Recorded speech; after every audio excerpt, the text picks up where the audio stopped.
You had your chance and then you blew it. That is the most absurd statement of the year. Nice. Nice. Oh, baby. I'm in my zone, I'm feeling it.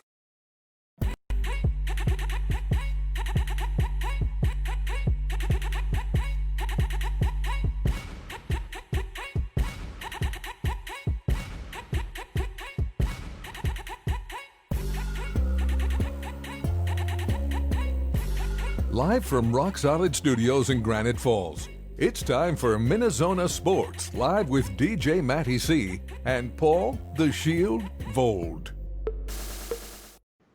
And this is MinneZona Sports Live. We are back live this week here in Rock Solid. Yes. All around my fellow zoners. And without further ado, I'm your host, DJ Matty C, a.k.a. Matt Callan, a.k.a. Matty C, a.k.a. Callan, etc., etc., etc. And without further ado, from Woods and Shores Studios in Aiken, Minnesota, Paul Volt, the Shield. What's going on, Shield? It is a beautiful Wednesday, the first day of July. That means only one thing and one thing only.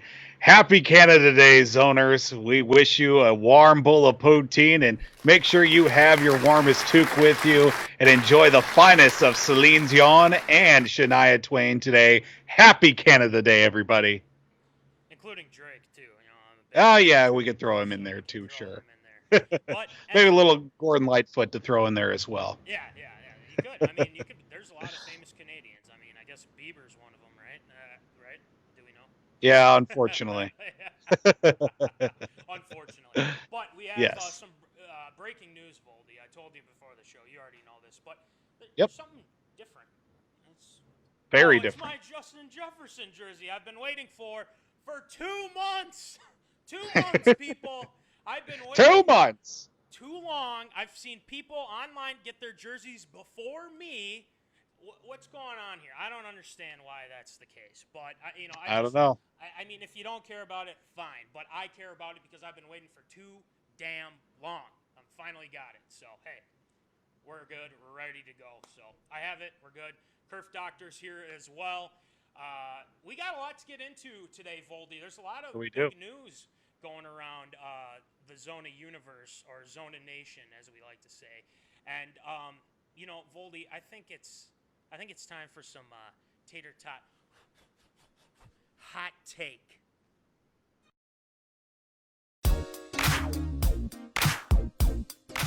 Fresh out of the oven, it's Tater Tot Hot Take.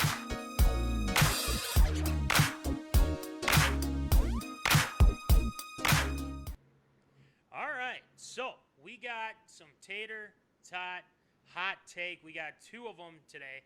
So, we're taking it out of the oven. There wasn't much. But you know what? We made something out of nothing, Voldy. We're feeling good about it. So, without further ado, Voldy, we have a new Viking corner. Now, the reason why I say it like that is because there's a corner that might be available for the Vikings. There was a report out there, Voldy, that there were some trades by ESPN, and Field Yates put together a list of some trades and things like that. And what's up, Victor? Right. How you doing? Appreciate the zoners tuning in right now, so we're rolling. But anyway, Field Yates put together a list of 5 NFL trades that would make sense. And one of the trades, Yates had this proposed deal, Voldy, of the Vikings sending left tackle Riley Reef to the Los Angeles Chargers. Okay? Now, who would the Vikings be picking up? Desmond King. Okay? Desmond King. All right. 2017, he had a pretty good year, Voldy. He did. He had 76 tackles, 4 sacks. I mean, that's crazy for a corner. And he had 1 pick, 1 for a touchdown. 2018, kind of a similar. He had 3 interceptions this time for a pick 6. last year he had some injury issues, but hey, you know what? This could be interesting for the Vikings because, you look at Riley Reif's cap right now, and it's kind of odd that we have Reif with the big salary cap that it is. If we trade away Reif, which I think is a good idea, and I'm not saying that it's bad by any, sketch of the imagination here, but if they do trade him, it wouldn't be a bad deal because then you put in Ezra Cleveland, and hey, watch out, you got a left tackle that you can work with. Right. Okay. So, Voldy, I need your thoughts on this. I mean, again, this is rumors, so it's not 100% true yet. But Voldy, what do you think? Do you think that the Vikings could pull the trigger on this? When I first saw this, I thought it was a done deal. I thought it was an actual trade. I'm like, thank God they finally make a move to the Vikings.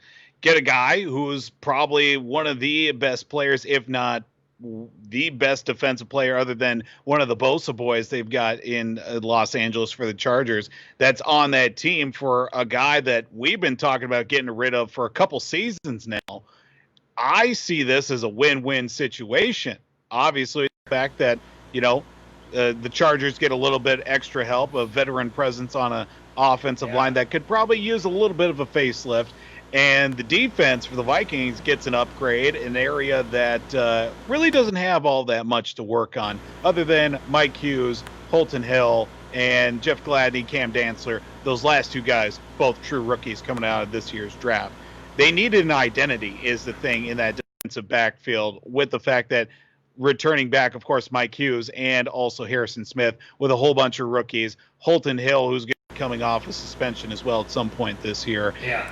Definitely needs to have something going, and I think this is the shot in the arm that the Vikings need. I'm just surprised that this wasn't a done deal when the report came out, and I was actually kind of excited because I was at work and actually yelled, it's like, about damn time. Make a move here. And then I saw his report. I was like, oh, come on. Artie, ridiculous. Sick of it. I'm sick of it. So, but again, yes.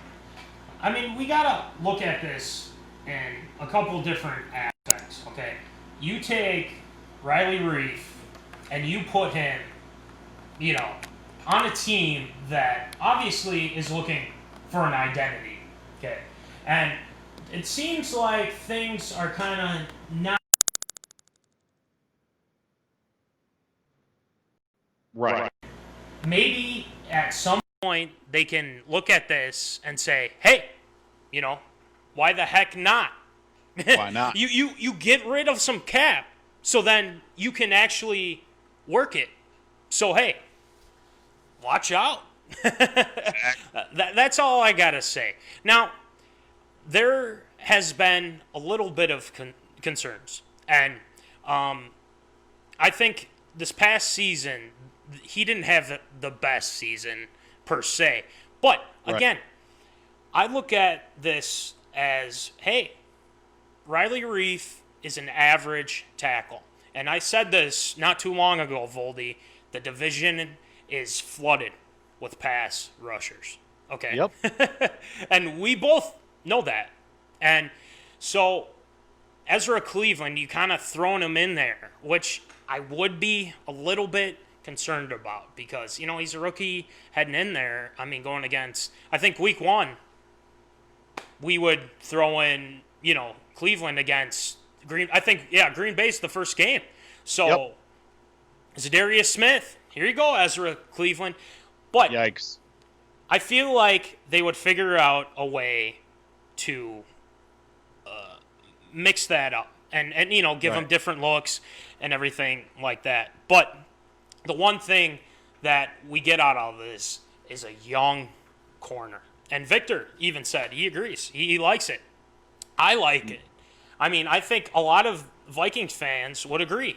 So, Voldy, I think if the Chargers called up Slick Rick and said, hey, okay, we'll give you King if you can give us Reif and, I don't know, like a 5th, 6th, maybe 4th round pick, Right.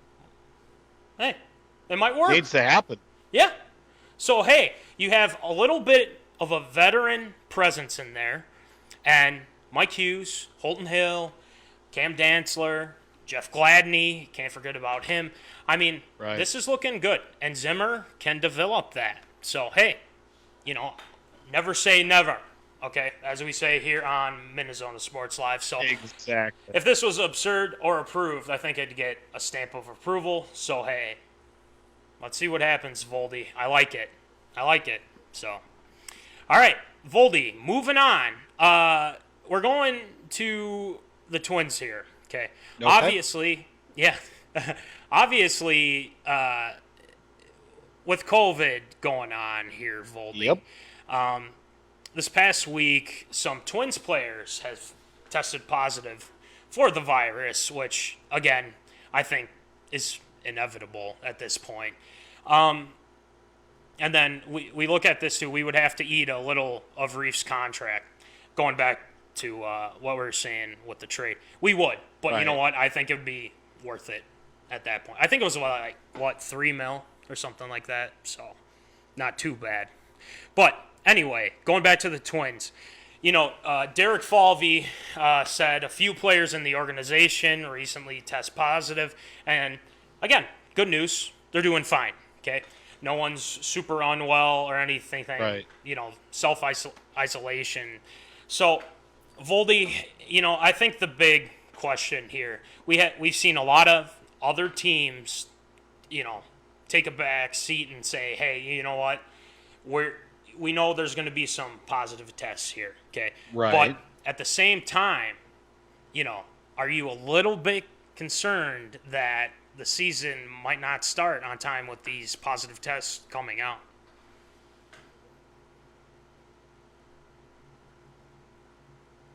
I mean, it's an interesting situation overall because the way you look at it, the more tests that are going to be done, the more positives they're going to be.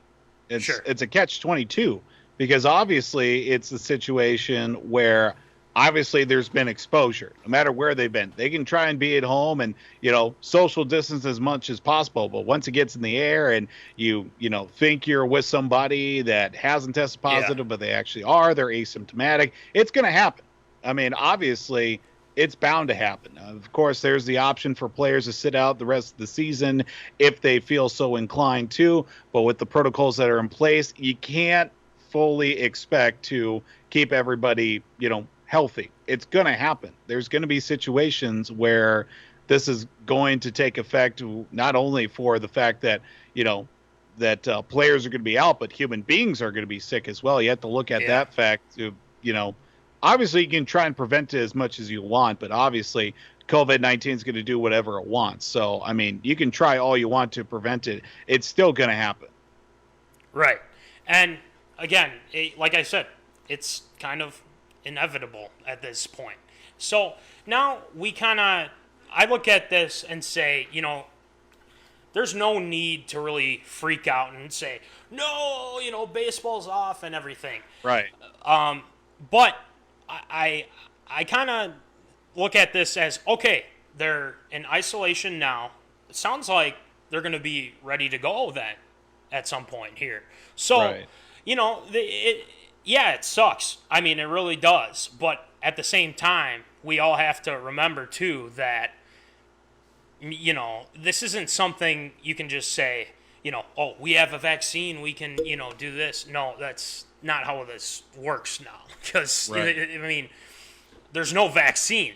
And now, you look into the Twins, and they're probably taking every precaution. And, again, I get to salute the poll ads for giving out some money to, the minor league players as well. And they've actually done a really good job of taking care of their people. And, I applaud them for that. Obviously, in different circumstances, but again, that's down the road. We'll get to that topic at some point. But I'm not too concerned. And I don't think some Twins fans are concerned about this either. The Zoners, I don't think, are as well. I mean, I think Colorado's had some positive tests. I I think. Philly, Philadelphia's had like 6 people test positive. Right. So it's crazy. It is crazy. And, in the middle of a pandemic, I mean, it's tough. I mean, it really is. I mean, this virus is so predictable. And, we've done a good job of, well, thank God the MLB figured out a plan too. Right. I mean, this whole thing just kind of got, oh, we want this. We won't get into it. But again, I'm not too concerned. But hey, let's get baseball going. I'm excited for the Twins. And I know we have more Twins talk coming up in the show, Voldy. Yeah, we do. Hey. I got to mention as well, yes. I'm not so worried about the fact of having an impact on the Twins. Sure. The thing I'm worried about the most is the fact the season is still 3 weeks away. Sure. And we're acting as if it's going to be, this weekend or something, because there's still a lot of time before things can actually get going. Things could get 100 times better. Things get 100 times worse. They could pull the plug tomorrow all we know. No baseball for the rest of the year. But we don't know. That's the thing that I keep, taking with a big old grain of salt. Sure. Is that, hey, season's not even remotely close to starting yet. The teams and all the players just reported today, and they got 3 weeks until the season starts. So, I mean, there's still a lot of wiggle room going on here. Right. And I think, golf, even had a couple positive tests. And now we're kind of sitting here thinking, okay, I've seen a lot of people freak out. Oh, cancel the season. No, just we got a lot of time, like you said, Voldy. Mm-hmm. So anyway, I think that's going to do it for some tater tot hot take, because Voldy, this segment we used to do back in the Sports Zone, okay? It was a segment that was so much fun because, again, there's a lot of guys that do some stupid stuff. And, we had to make a list, and, it's called the Top 10 Infamous list. I've had some zoners chime in, give me kind of their guys. So, again, zoners, we encourage you to send out some players that you think should be on this list after me and Voldy reveal our list. So let's get it going for the Top 10 Infamous list. Infamous Top 10.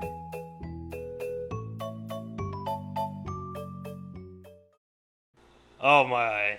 I mean, I was thinking about this the whole time, before we got going here, and I was like, let's just put these guys on a Ferris wheel, Just do it. And here's the thing. This is only like a rough draft of what we want to have for MinneZona. We want the zoners to chime in, give their opinions, who should be on the list and such. So let's get it rolling. The Kerf Doctor is going to show us a graphic of our list. And so here's our list. There it is. We have an interesting list, okay? Again, this is a rough draft, okay?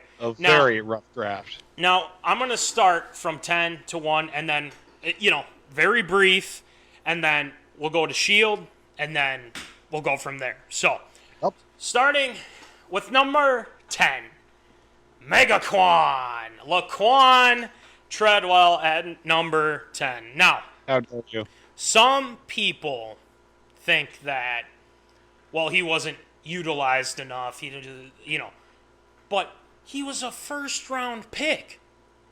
What happened? Do we just forget about him? I mean, the emergence of Thielen and Diggs, yeah, we understand that. But again, you're a first-round pick, and you didn't do anything from here on, out. Now, will they unleash the Quan in Atlanta? I don't know. Voldy and I have been talking about this, for some time. But I don't know. We'll have to see. Okay? So, moving on to number 9, Troy Williamson. Oh. Yikes. Oh. All I got to say is drops and drops and drops and drops. Another first-round pick. Wide receiver, absolute bust. I mean, yeah, what are you laughing at? Yeah, Menashe, this is crazy. So, Troy Williamson has to be on this list. That's all I got to say. Just drops. Moving on to number 8, Johnny Flynn. Do you remember Johnny Flynn for the Wolves, Voldy? Because I barely do. Because love Johnny Flynn. Because he had one season where he was like, oh, okay, there's some promise. And then all of a sudden, he disappeared. I mean, he just, I don't know what happened. He just there were such high hopes for Johnny Flynn, but he was a turnover machine. I mean, this guy just turned the ball over left and right, and it was something that we want to forget about. So, Johnny Flynn at 8. Number 7, Jimmy Buckets, Jimmy Butler. I don't need to say much on this because the Zoners know how I feel about Jimmy Butler. You guys know the reasons why, and Will Rattel knows too. And I've told Will Rattel when we had him on the show that he is a snake. He definitely deserves that. Okay, number 6, Alex Rodriguez, A-Rod. When he was playing baseball for the Yankees, he turned into a villain. And this guy lied on top of lies, on top of lies, on top of lies. Okay? A-Rod, you can't trust A-Rod. But there are some good things that A-Rod has done in his time away from baseball. I mean, yes, he did marry Jennifer Lopez. I'm not talking about the Super Bowl thing now, so we're not going to go into that. But A-Rod has to be on this list. I brought him to about 6. So, hey, we'll take it. All right, number 5, Johnny Manziel, baby. A guy that was a first-round pick and then just kind of threw it all away because he was partying, he was drinking, he was doing everything, being Johnny, but had so much talent. And then he just throws it all away. I mean, what's going on here? So Johnny is at number 5. Number 4, Josh Gordon. How many chances has this guy had, Voldy? Too many. Too many. And too many. He keeps, going back. And I understand. Addiction is tough, okay? But, man, you keep wanting to play in the NFL, but you keep doing stupid stuff. Come on, dude. Get it together. Number 3, Sean Payton. Minnesota Vikings fans know that guy stole a ring from Minnesota, okay? Yep. Stole the NFC Championship game. He did the skull clap at the, yes, boos all around. Good job, Perf Doctor. We'll get into that at some other point, but he is deserving of this list. Number 3. Number 2, Donald Sterling. Absolute scumbag. I mean, all these racist comments that he made, and he was banned from basketball forever. No one wants to see this guy. And he definitely deserved that. I'm glad that Donald Sterling is out of sight, out of mind. He's definitely deserving of number 2. All right, number 1. Infamous Jameis. You know the deal. This is why we made this list, Voldy. Infamous Jameis is number 1. Why is he number 1, Voldy? Is because he's done some stupid stuff. Okay? And amazing. It's crazy to me. And he's still getting chances. Yeah. It's crazy. Still getting chances. He had 30 Ridiculous. interceptions this past season. He's with the Aints. But again, I don't see why we can't keep him number 1. The Zoners might have some different thoughts, but hey, I don't know. Give your thoughts. Let us know what you think. Okay, that's my list. Voldy, you're next. All right. Well, mine took a little bit to try and figure out, just because of the sheer fact you asked me to put together a top 10, and well, I had a lot of bones to pick with a lot of people.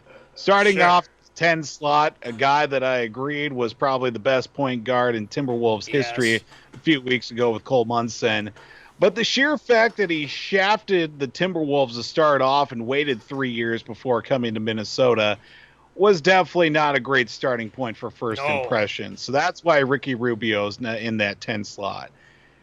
Moving up to the number 9 slot before the Wild get all crazy and starting handing out, 10-year, $90 million contracts. We have to go back a few extra years. I believe it was the mid-aughts, mid-2000s. Yeah. Martin Havlat was supposed to be the next Marion Gaborik for the Minnesota Wild, and, well, didn't exactly live up to hype. And, yeah, a lot of Wild fans know the story about that as well. Didn't really perform all that well. Didn't even get the Wild into the playoffs too often, if at all, in his tenure before the Wild just shipped him elsewhere. And, well, we kind of made up the difference at that point. I think he was part of that Danny Heatley, Devin Setaguchi trade, which I think more pop culture-wise worked out for the Wild than it actually did on ice. The heater. The heater himself, yeah. We'll have to bust out the shirts another time here for the show. Moving up to the number 8 spot, well, Major League Baseball has really not done themselves a lot of favors as of late with the whole return to play situation. Players Association could get lumped up in here as well. And the lack of urgency that there was to make a deal in the first place to maximize the amount of games now speaks to the fact that we're going to be playing 60 games in 2+ months. And there's definitely going to be a lot riding on the fact that Major League Baseball needs all the goodwill that they can get here at this point. Definitely not looking all that well for Major League Baseball. That's why they're at the number 8 slot. Still room to go, though. They can go shoot all the way up to the number 2 spot for all I care at this point if things keep going the way they've been going.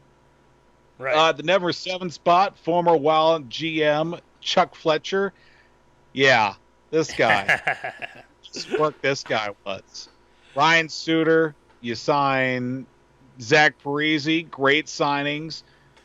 Dead money contracts that we currently are stuck with. Not only did he bring the shovel to dig the Wild's grave, he brought the whole backhoe to get about 30 feet deep in the hole that the Wild are in before they even smell a chance at a Stanley Cup here in the coming months, if at all in the coming years, if Parise and Suter ever decide to hang them up before their contracts expire. Exactly. We move up to the number 6 spot, and a guy that I probably should have put a little bit, but I dropped the ball on that one. Good old Phil the Thrill. Phil Kessel quit on the Boston Bruins, went to Toronto, but that trade was a big cornerstone to the fact of the Boston Bruins winning a Stanley Cup in 2011, so I guess thanks, Phil, for that. But what a piece of work. That he plays 10 years in Toronto, ends up in Pittsburgh, somehow revitalizes his career, wins 2 Stanley Cups, and now he's eating as many hot dogs as he wants out in the desert. It just baffles my mind. A guy like him ends up on a legendary run for a team like the Pittsburgh Penguins and just coasts off that for a few seasons there. So Phil the Thrill at the number 6 spot. You thought it could get any worse after Phil Kessel. Boy, we got some real dandies the way. How about we start off with the fact Greg Hardy, former defensive end of the Dallas Cowboys. You don't know the story. You've been living under not only a rock, you've been living under a monument for the last half dozen years. And then he tries to make a comeback in the UFC. Wasn't half bad, though. I caught some of his fights. He could use a little bit, give him a contract, make him earn his pay. I mean, he could definitely throw a few guys around in the old octagon there. But yes, I agree with Andrew. Definitely screw Greg Hardy for sure. Yep. Speaking of the UFC, we move up into the number 4 slot. Good old Johnny Bones Jones. Oh boy. You want to talk about a guy that's gotten more second chances like Josh Garden? What are you doing? Literally. You just fight, you train, you go home. Like, why do you keep screwing up? Positive test after positive test, failed drug test, not showing up for fights. He could be, if not the greatest fighter of all time, if he just keeps his nose clean. It's embarrassing the sport. How many times he's won the title, had it stripped away, failed test, and it just keeps getting all these chances. You'd think sooner or later Dana White would just fess up and be like, dude, I got to cut ties with you. I can't. This is bad for business. But yet, John Bones Jones still gets it done some way, somehow. He's a great fighter. Just stay out of the nose candy, my friend, and just stay away from the drugs. Drugs are bad, kids. That's all I've got to say about that. Yeah. Now we move up into the top three. Of course, a guy that we had officially since the tournament. What a dumpster fire clown show that Antonio Brown has turned into in the last calendar year. Leaving Pittsburgh, the whole helmet debacle, goes to Oakland, doesn't cut it, gets released, allegations against him, joins the Patriots, cut after 1 week, fighting for his life, and we still don't know if he's going to even be playing this year. I would like to see Antonio Brown play this year.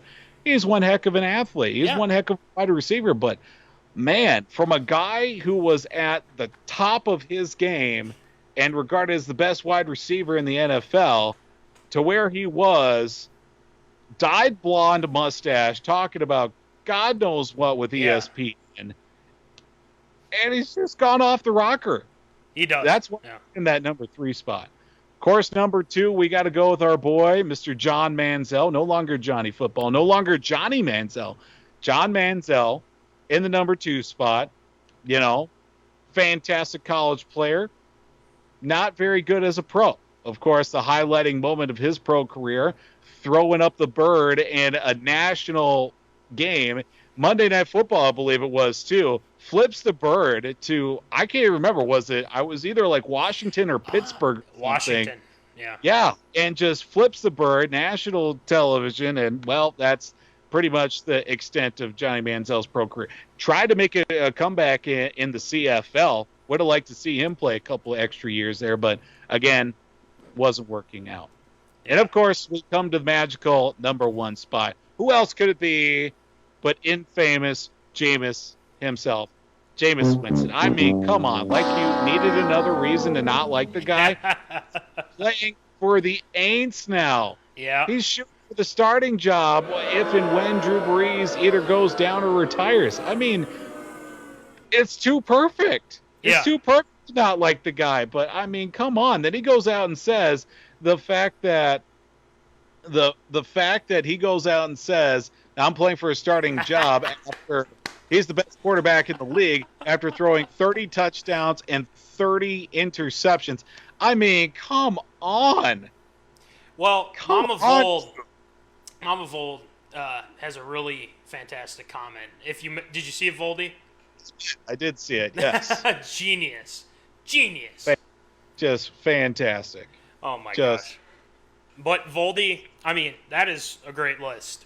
And the thing is that it's we bring it down to 10. But the thing is, we have a lot of work to do because we got to get the official Zona top 10 infamous list. I agree 100%. And infamous Jameis, I mean, like you said, he's number 1. The reason why he's number 1, he stole crab legs from a Publix. He stood up on a table at a student union, and he said explicit things that I'm not going to say here because this is a PG show, sprinkled in with a little 13, but he said some things. He tried to eat his own fingers, saying that that's a W, and he was hungry. What? All the talent in the world the guy has, but he just does. I don't know. He's just, at first you think he's got it figured out. Then he doesn't. He doesn't. At all. No. He doesn't. So that's the reason why he is numero uno. So anyway, I got to get to some zoners who have chimed in here, Voldy. Please. Michael Ryan, here's his. He's got a couple, okay? And I told the zoners too, you don't have to put, a top 10 list. You can just throw out some people that we haven't mentioned. Throw out a few guys, yeah. So, one person that Mikey brought up, Bill O'Brien. I mean, Bill O'Brien has done, trading away D-Hop for David Johnson after David Johnson really had awful year last year. Yikes. But yeah, that is in consideration. I mean, we'll see what happens. But next one, Jameis Winston. Well, no problem there. Michael Thomas. Now, Michael Thomas, man, he chirps a lot. The reason why I say chirps is because he's on Twitter. He's always talking. He's always saying that, saying this, getting involved with things that he shouldn't get involved with. But he's inching. He's inching very close to that list. So watch out, Michael Thomas. All right, Cole Munson. I don't know what he'll think about the Ricky Rubio at 10 for you, but I like it, so that's fine. So current, Munson says, Bill O'Brien, like we talked about, Jose Altuve. Now, Voldy, that's an interesting one for you. What do you think of that? I mean, I could see why people don't like Jose Altuve now, but, he's just playing the system, man. Okay. He's finding those loose edges, and he's taking it. I mean, obviously, the whole situation, if they were wired up, that's a whole different story. But, I mean, if they knew what pitches were coming, I mean, welcome to strategy. Welcome to baseball. They found an edge, and they took it, Jose Altuve, I can see why people don't like him, but that's a whole different story. Sure. Okay. We'll leave it like that. All right. Exactly. Next one. All right, we got a couple. So past Gary Anderson and / Blair Walsh. I don't know about Gary Anderson. I mean, he was pretty doggone accurate. I mean, one game, he misses one. Again, yes, it's an NFC championship game. We understand. Blair Walsh, yeah, I could see a little of that, but that was a tough one. Especially after he missed it, he was never the same. So, you do feel bad, but at the same time, you're inching closer up, Blair. All right, J.R. Smith is the next one. Now, J.R. Smith is a guy that just signed with the Lakers now. And, he's had some really good, things happen to him, but he's done some stupid stuff too. I mean, I think he threw oatmeal at one of his coaches or something like that. I mean, that's unacceptable. Yeah. Come on, dude. And then not knowing what the score was in the finals, I mean, bruh. That's all I got to say. I mean, dude, you got to know, man. All right, so the final one, Voldy from Cole, David Kahn. Oh, now that's in deep consideration. We could have a top 10 infamous GMs. We could. That's easily a good one. So, hey, we might have to look into that. But, hey, you know what? This is good. So, Zoners, like we said, you can still, chime in. Send us what you want to see, with this list. I mean, we can do anything with this. Top 10 infamous quarterbacks, top 10 infamous hockey players. There's options, as the Kerf Doctor likes to say. So we have a lot of options. So send them in. We'll post our list again so you guys can see it at some point after the show.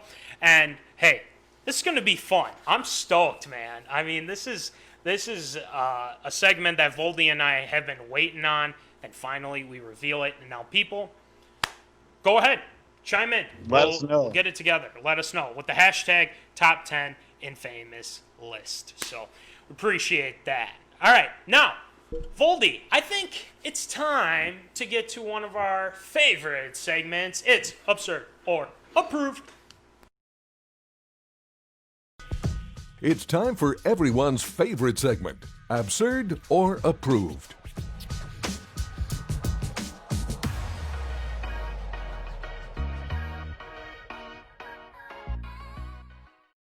All right, before we start, got a Zoner question. What's LeBron got to be thinking now that J.R. Smith is on the Lakers for the restart? I think Bron's thinking championship. I mean, the Lakers were pretty hot, until they got, shut down for a bit. But, hey, JR, LeBron's got to be like, well, just know the score. That's kind of the big thing. Exactly. Know the score of the game. So get me the ball. Yeah, there you go. Get me the ball. So, all right, without further or do Voldy? Why don't you rattle them off for us, please?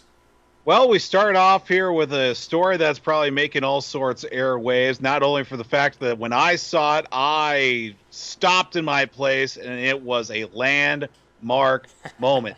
New England Patriots signed former NFL MVP Cam Newton to an incentive-based contract for the 2020 season, thus creating the quarterback controversy we didn't know we wanted. Right. We didn't know we needed until right now. Cam Newton, after getting released, is signing with the New England Patriots. We talked about it months ago when this happened. Absurd to approve the signing by the Patriots of a one Mr. Cam Newton. Oh, man. I mean, we called this. I mean, we did.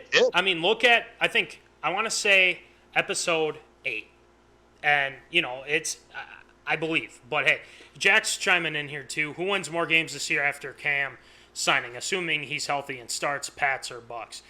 Ooh, see, that's a very good question, Jack, because I know you're a Patriots fan. So, I probably at this point, I'll answer Jack, and then we'll get to the served or approved with the signing. But I think it's got to be, I got to say, the Bucks, man. I mean, they just have too much talent around, with Gronk and Mike Evans, Chris Godwin. I got to go with them because I feel like there's more talent. But, you can't count out Belichick. I'm saying that right now. I mean, when they signed Cam, again, that's going to be interesting. Stuffage chiming in. He's thinking an 8 or 8, 9 or 7 record for the Pats with this going on. So it's got my stamp of approval. I mean, of course it does, because I don't think you could go through a season with Jarrett Stidham, okay? I just don't think it will go well. I would think if you had Jarrett Stidham as your quarterback, I think at best they're going 8 and 8, 7 and 9 even. I mean, easily. With Cam Newton, they have the potential, and I'm saying this right now, they have the potential to still hold on to the division. I mean, that's how serious I'm thinking about this right now, because it's Belichick. I mean, he's Belichick, man. I mean, that's all I got to say, So, but the thing is, how is that relationship going to work? And Voldy, I'll throw it back to you in a second, but I look at it and say, okay, Belichick's more of the, I don't want anyone doing any shenanigans or anything like that, or you're gone. Right. Okay? Now, Cam's kind of that guy who's shenanigans and, wearing the coats and, hats and wearing the wacky ass outfits. I mean, I don't know. It's so weird with Cam, but I think Belichick has a plan. He's always got a plan, Foldy. Right. So, yeah, it's got my stamp of approval. I think Cam's going to do well, and I think Belichick is going to find that, Cam is fully healthy. He's working out with OBJ, and hey, watch out. Okay? And Jack is saying, I agree, going to be fun to watch, though. TB12 fan, first over the Patriots fan, or me, think Pats win the division and Bucks don't. Tougher division, agreed. But could see the wild card Bucks with 10 or 11 and Pats with 9 or 10. I agree with that. All right. So, very respectable. I like Voldy, it. What do you think? I love this move. We talked about it. I think, like we were saying back in episode 8, this was a move I think if the Patriots were going to make, they needed to make. Yeah. It adds a whole nother level to a scheme that the Patriots, now they don't have the established. When Tom Brady left, they didn't have the established passing. They had Brian Hoyer, they had Jarrett Stidham. They had Hoyer, who knows the system. They have Stidham, who is now going into his second year. Now you bring in a guy like Cam Newton, heavy running quarterback, but still has got a cannon for an arm built like a defensive end, still can handle his own. Yes, we know the problems with the shoulder and the injuries as the last couple of seasons. But if Cam Newton is still a shell of himself, he's going to go out and he's going to produce. He's going on his own revenge tour this year. Yes. When the Panthers let him go, he's going to be playing angry this year, and he's going to take every opportunity that I think that he can to hurt somebody out there out on the field, whether with the arm or with the legs. Sure, they've got a little bit of a younger receiving core, but that's what you need with an established quarterback coming in, a guy that he can mold to. Sure, you've got the likes of Julian Edelman at the very top for the Patriots. You throw in guys like Gunnar Olszewski. You also throw in N'Keal Harry as well. Yeah. Guys that are still with a little bit of green behind their ears to try to establish themselves as NFL wide receivers. You've got the running game. You've got Sony Michel. You've got James White. You've got Rex Burkhead. Whatever running back they pull off the street for Week 7 going into Week 8 for the Patriots, it always works. You add a guy like Cam Newton who's going to bring a whole different level to the offensive scheme, and I think it's going to be perfect. I would love to be a fly on the wall, the conversations between Cam Newton and Josh McDaniels, just to see what they're drumming up and they're talking about day by day, meeting by meeting, and week to week. I think this is a fantastic move. Stamp of approval. Yeah, I agree, Voldy. I think the dynamic between McDaniels and Cam is going to be really good. The thing is, you worry about the hits, too, because, Cam is a bigger guy. He's going to take a lot of hits. But, again, the Patriots, they always find a way, Voldy, at this point. Yep, and Kerf Doctor's nodding his head here, too. I mean, they always find a way. So we'll leave it like that. Next one, Voldy. Well, we move on. We were talking about the Twins earlier with players testing positive for COVID. But a couple days ago, the Twins released their 60-man roster, which did include their taxi squad as well. Major League Baseball making it mandated that the 60-man roster will include players that they can shuttle back and forth, a taxi squad, if you will. 4 players that do include some minor league guys that can be easy to shuffle back and forth in the event of injuries, replacements, guys opting out, things of that sort. Now, you look at this list of players that were added and some guys that are on this taxi squad. Is there anybody here on that list that didn't make the initial roster that's on this taxi squad that you think should be on the list? That's my question to you. Ooh, that is a tough one, Voldy. I like it. Now, I look at the roster here. I'm looking at it right now. And the taxi squad is looking pretty good. I mean,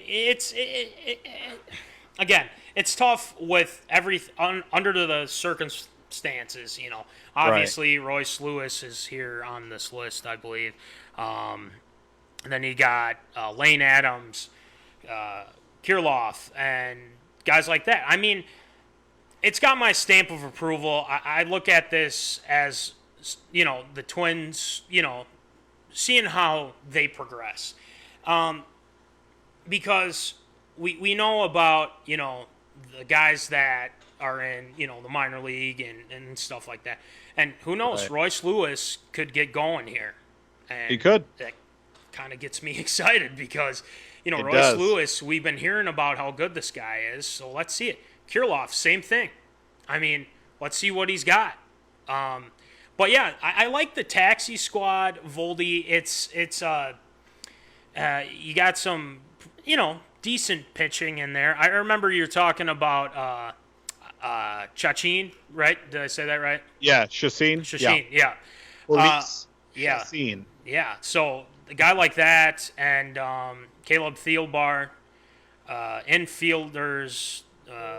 Drew Maggi, Jack Reinheimer, and Wilfredo Tovar. I mean, this is a pretty good group with the taxi squad, okay? Yeah. I think they can rely on these guys, but, again, we're going to just have to see, with this restart and everything. So, I like it. Stamp of approval for me. What do you think, Voldy?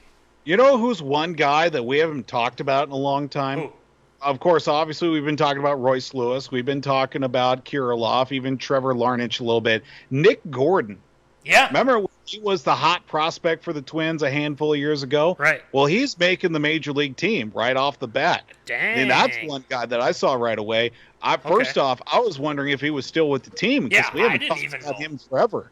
because it's been Royce Lewis and Kirilov last couple, for the last at least half season. But see Nick Gordon making the initial squad, I see that as a win right there. Obviously, there's not going to be anywhere to put him right now. I mean, unless Arise or Adrianza gets hurt. And if both those guys get down or opt out or get sick, there's a bit of a logjam in every position for the Twins because of the fact that guys are coming back from injury or they've been established for so long that there's just no way that you're going to take a spot from them. But that's definitely one spot that I see, one player particularly that could probably do a little bit of good for the Twins in the early goings, if not at the point where either guys start getting sick or quite possibly even get, injured as the season moves along. You see guys like, Hobart Bailey, Rich Hill as well, were guys that the Twins signed in the offseason to kind of solidify that back half of the starting rotation. Obviously, those guys are going to try to eat up some innings if they can, or at least mold this pitching staff that, doesn't really have much of an identity behind the likes of, obviously Jose Barrios is the number one. That's it, and that's all. But that, and Jake Odorizzi too. But you get past those two guys, there's a lot of coin flipping. Is Devin Smeltzer going to be a starter this year? True. Is he going to be a long man? Is he going to be a guy we call up in emergency situations? Who knows? But, Devin Smeltzer deserves a starting chance. I mean, obviously, we got him in the Brian Dozier to the Dodgers trade. Got to make something happen out of him. So, I mean, this 60-man roster in the taxi squad's got my stamp of approval as well. Yeah, I mean, it's what they have, and I like it. I mean, that's really all I got to say about it because, the Twins, have it all thought out. And, again, watch out. You're going to need pitching. Surprise, surprise. So we'll see what happens. But, hey, taxi squad, let's go. I like the name of it. It's great. All right. I mean, next one, Voldy. Well, you couldn't have another reason for professional sports and Americans to not like the NHL. Oh boy. Of course, according to Max Kellerman, that's not even a sport worth watching. Apparently, is the NHL.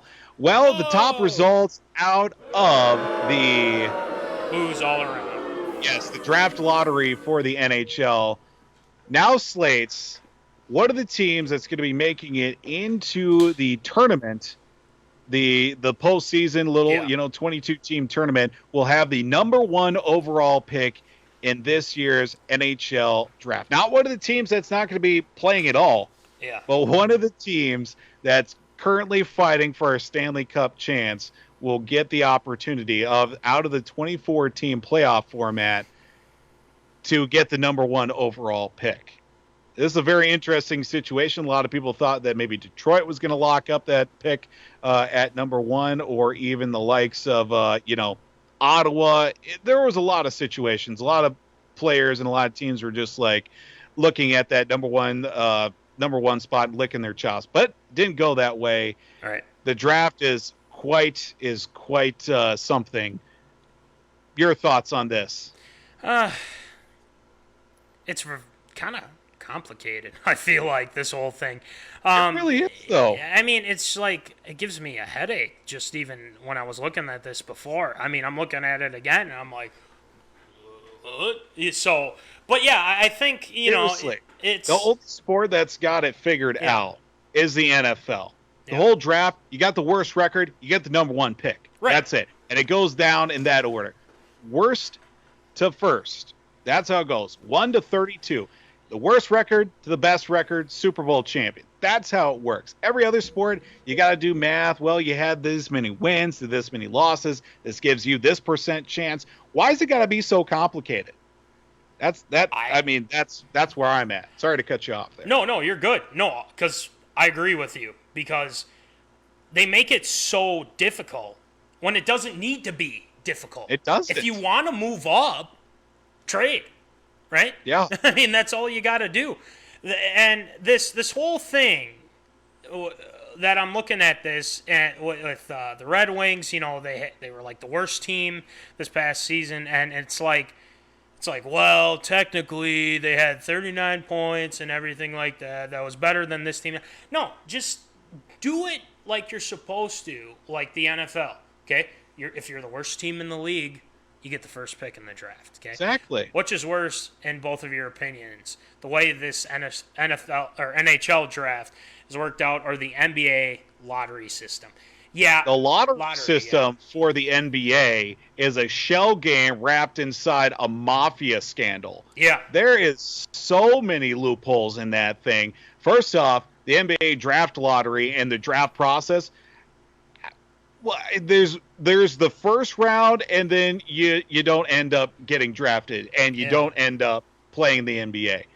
That's the unfortunate part of the NBA right there. You've got all these teams. You've got very small, mindsets and also very small roster space. You don't go in the first round, you ain't playing in the NBA at all. You're going to maybe find your way in a G League team and maybe fight your way 5-6 years later and maybe get a cup of coffee with a team. Yeah. But the NBA draft lottery system is just a sham of what it should be. And I don't know. There's always something going on with that. I agree with the NBA. And also, they'll draft somebody, and then all of a sudden, well, we're going to trade rights to this team. Yeah. Doesn't make sense to me either. But the NHL, this is even more. I can't even follow what's going on with this thing. So, I mean, it's absurd. It really is, Voldy. And I think you would agree with me as well on this. Yeah, it's completely absurd, the fact that a team that's still playing right now compared to, other teams like the Red Wings, Ottawa, even, those teams right there that knew they had zero chance of getting anywhere, and we're just hoping that they'd get this stud that would be, the number one pick out of Canada. Right. I can't say his name for the life of me, but, he's going to be the number one overall pick, and teams that were looking at it saying that they were going to get that and end up not. It's kind of been of a running joke in the hockey world, just the fact that a team that's still going to have a chance at making a run in the postseason might end up with the number one pick is amazing within itself. I got a headache. No, me too. I just thought it was from his hat being too tight, but apparently it's from the NHL. Yeah, there you go. And I think the zoners would agree with that as well. All right, next one, Voldy.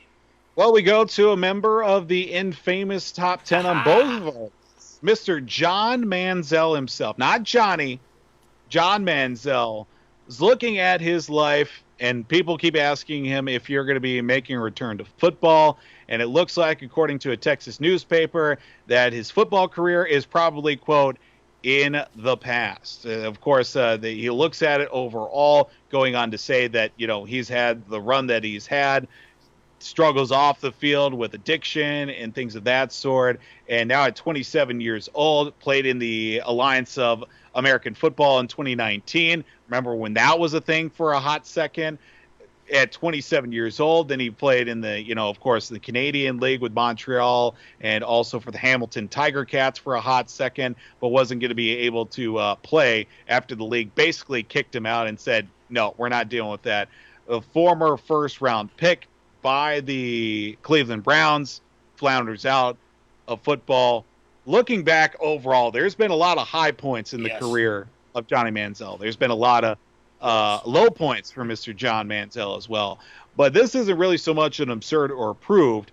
Looking back, what would you say is your favorite John Manziel moment, either in football or off the field? Oh, man. That is a really good question. Uh-huh. I want to put it like this, though, because I'm reading his quote here. In the past, probably is the way I'd characterize it. And then he said, I finally got to a point where I'm trying to achieve happiness in life, not happiness on the football field. Mm-hmm. Now, the thing is I follow him on the Instas. And me too. He's been doing a lot of partying. I mean, I'm not going to lie. And a lot of golf, too. A lot of golf, though. I mean, yeah, I'm fine with that. But, again, you wonder, is he really happy? I don't know. We'll see. But it seems like he's like, you know what? That's in the past. I just want to do what makes me happy. Well, good for you. And I really do applaud John Manziel for that. Yes. But we're still going to call you Johnny Manziel because, in MinneZona. And also, I took the rights to the money sign as well. So, for my favorite moment, Voldy, I'd probably say, the funniest thing is when he got drafted by the Browns. And again, there were rumors that the Vikings are trying to trade up to get him. And I don't know if that's 100% confirmed. Whatever. Anyway, they didn't get him, which I think they dodged a bullet on because I don't think Slick Rick or Mike Zimmer would have a job. Yeah. Yikes. That were to happen. So Johnny, goes on the stage and he gets his hat, and then he does the money sign. And then obviously people just mocked him. I mean, the players did. I mean, the Bengals did when they kicked butt. And then you got Glancy, Johnny to the Vikings. Yeah, look, absurd statement right there. And then, there you go. Jack Vickers says his win over number 1 Bama. Yeah. Absolutely. Yeah. He would, again, he gave Saban fits. If he put his nose to the grindstone, Voldy, if he really put his nose to the grindstone, it was like, you know what, I'm not partying, I'm not doing any of that. I'm going to focus on being a great football player. And that, right. We could be talking about something different, I mean, Absolutely. that's the thing. And, I'm glad, honestly, that he's happy. His heart, he even admitted, I didn't put the time in that I needed to be a great player, and I don't think my heart was in it, clearly, as we like to say. But, again, as long as the guy's happy and, he's staying out of trouble, we'll see. Are you going to tell me he wouldn't be better than what we have at backup right now? Sean Mannion. Maybe we bring back Slaughter. You never know. Watch out. Never know. Watch out. But yeah, Voldy, I'd probably say when he did the money sign, and then people are just giving him credit for it when he was in the NFL. Oh, fantastic. So I'll bring the question back to you. What do you think? What's your favorite? I think my favorite moment we mentioned it earlier when we were doing the top 10 and famous. Him flipping the bird on Monday Night Football. That was the epitome and the eclipsing moment of John Manziel's football career right there. Because at the end of the day, just flipping the bird, F it, here we go. I'm in Cleveland. I'm not going to last here very long. Let's go to Canada. Let's play in the defunct AAF now. And it's fantastic to see. We keep talking about the fact that obviously he's trying to get himself right. But sooner or later, I wouldn't be surprised if we see him maybe in the coaching realm here, very in the near future. I would say within the next, let's say 5 years. Okay. Say in the next 5 years, John Manziel will find himself on a coaching staff somewhere. Maybe in college, maybe in high school, maybe the pro level. He's in Arizona. He's also in Arizona. His former offensive coordinator at A&M, Mr. Cliff Kingsbury, was the head coach of the Arizona Football Cardinals. Very interesting to see maybe that connection if Cliff sticks around for a little while, if maybe Mr. Manziel will find himself in the coaching world, if not maybe as a coaching intern to start off. Because that's where you always got to start. You got to be as a coaching intern for all these ex-players. Yeah. Speaking of intern, where's intern guy? Griff Doctor, nope. you see him? Not he here. hasn't seen him. No. Nope. Doesn't show up. D2 QB coach at best. Yeah, that might be it. That might be it. You got to start somewhere. You do. All right, last one, Voldy. Well, the promise by Dana White from the very beginning of the outbreak of COVID-19, Fight Island is going to be a reality. Dana White has secured himself Yas Island in Abu Dhabi, where Fight Island UFC cards will take place. First one, UFC 251, which will take place 10 days from today on June 11th. It's going to be under the term of UFC, S-E-A-C, because it's going to be right next to the sea. I don't know exactly which one might be the Red Sea, but looking at Dana White did post a picture of the setup of the octagon right next to the water on the beach on Fight Island. That's awesome to see. Absurdo approved, Fight Island finally becoming a reality.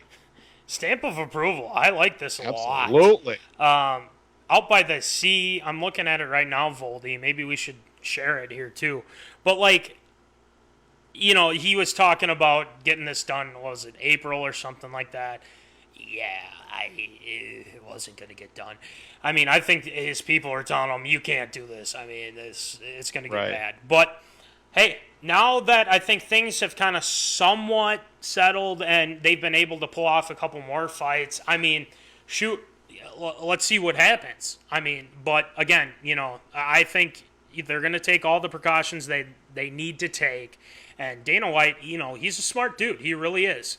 And I think he's going to make the right decision and have this thing go. You know, obviously, if someone tests positive, well, sorry, can't fight now. You know, got to go in quarantine. But hey, I love the setup. I'm excited to see what it looks like. You know, I'm not a big UFC guy, but hey, you know, I might, you know, take a peek, see what's going on. So I mean, I'd watch it. Yeah, it's got my stamp of approval. So Foldy, I assume it does for you as well. Oh, absolutely. I love to see the fact that Dana White's finally making good on one of his promises. Sure, it comes a little bit later, but, you know, beggars can't be choosers. True. And, you know, I'm looking forward to see what these cards end up being and how the production quality, how everything's going to be set up, where commentators are going to be, all that fun stuff that goes along with the UFC fight. Love the idea of Fight Island's got my stamp of approval. Hey, you know, I would like to see, you know, if they were like, hey, Connor, you want to come back? Oh, wait, he's retired. Oh, yeah, that's again. too bad. Who knows? He'll come back.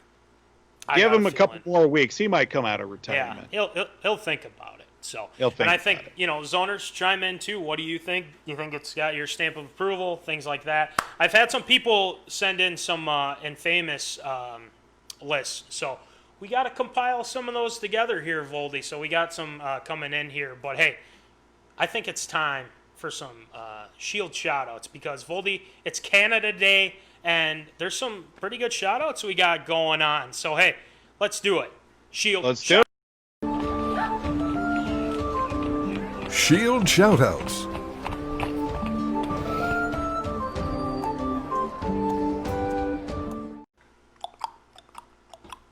There we go. Voldy is ready to go. It's time for some Shield shout-outs. All right, Shield, who are you shouting out?